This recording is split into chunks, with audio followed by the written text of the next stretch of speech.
বললেন মান মিন্না আকসারু মুতানাওয়ালান আর রুতাবা, চলো কে বেশি রুতাব খেয়েছে মানে খেজুর খেয়েছে গুনি। গুনতে শুরু করা হলো।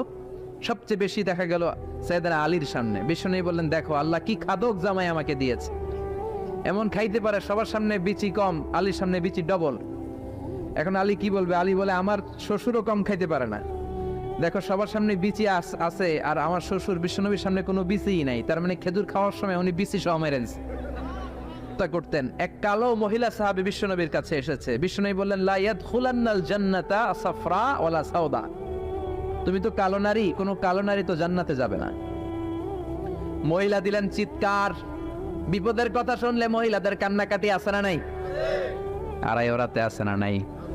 মহিলাদের অন্তর নরম, এজন্য বিশ্বনবী বলেছেন মহিলারা কবরের সামনে যে জিয়ারত করবে না, কারণ কবরের সামনে গেলে বলবে আমারে ফালাইয়া গেল গো, কই গেল রে, আমারে লইয়া যাও রে।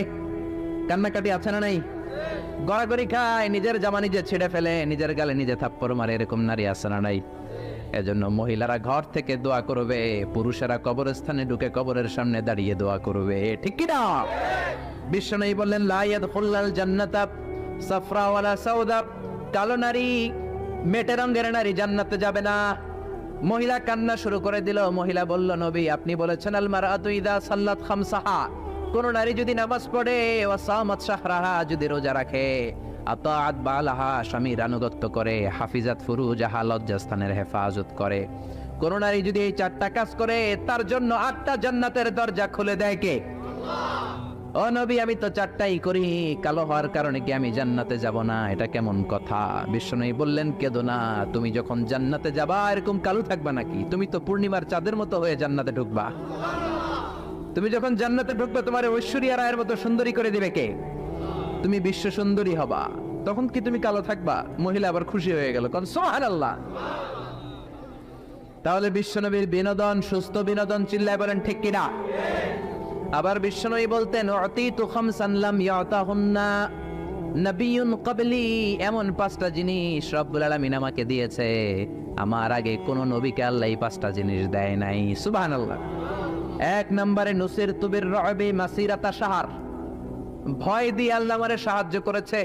আমার ডানে বায়ে সামনে পেছনে 1 মাসের রাস্তার মধ্যে যদি কোনো কাফেরের আন্ডা বাচ্চা থাকে, আমার ভয়ে তাদের অন্তরে ধুকধুকানি বাড়ায় দেয় কে? নবী যেখানে অবস্থান করতেন তার ডানে বায়ে সামনে পেছনে 1 মাসের এরিয়ার মধ্যে যদি কোনো কাফির থাকতো, মুশরিক থাকতো, বিষ্ণুবীর ভয়ে ঘুমের মধ্যে লাফ দিয়ে উঠতো। আল্লাহু আকবার। 2 নম্বরে বিশ্বনবী বললেন, জুইলাত লিয়াল আরদু কুল্লুহা মাসজিদান ওয়া তাহুরা, আমার জন্য আল্লাহ গোটা বিশ্বটাকে মসজিদ বানিয়ে দিয়েছে।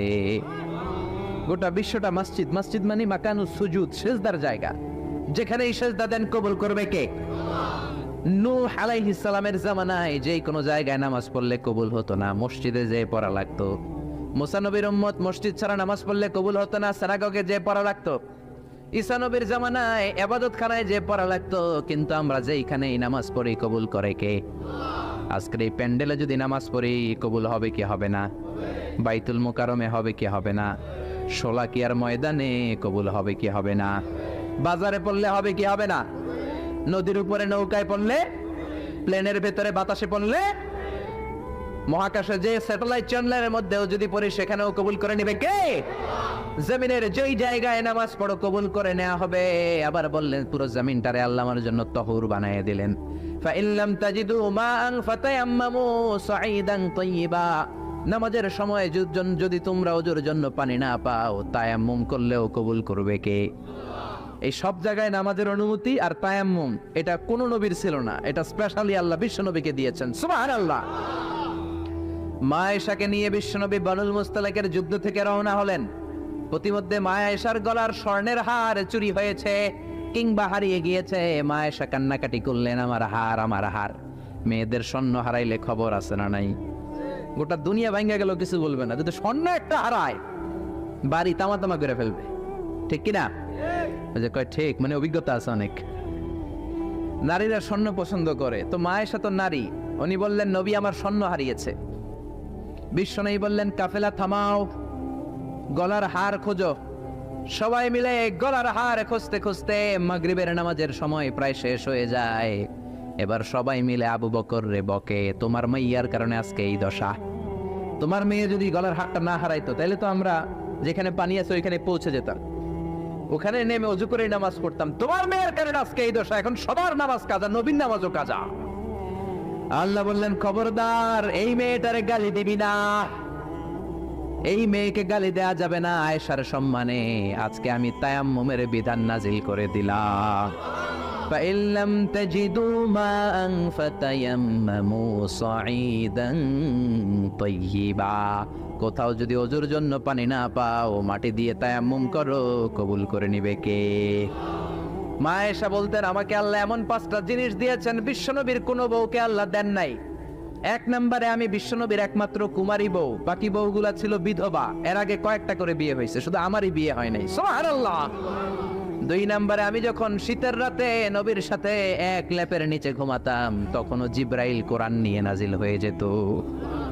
অন্য বিবিদের সাথে যখন কোনো ঘরে এক খাটের মধ্যে শুয়ে থাকতো তখন কোনোদিন কোরআন নাজিল হয় নাই, শুধু মা আয়েশার সাথে যখন থাকতো তখন কোরআন নাজিল হতো। সুবহানাল্লাহ।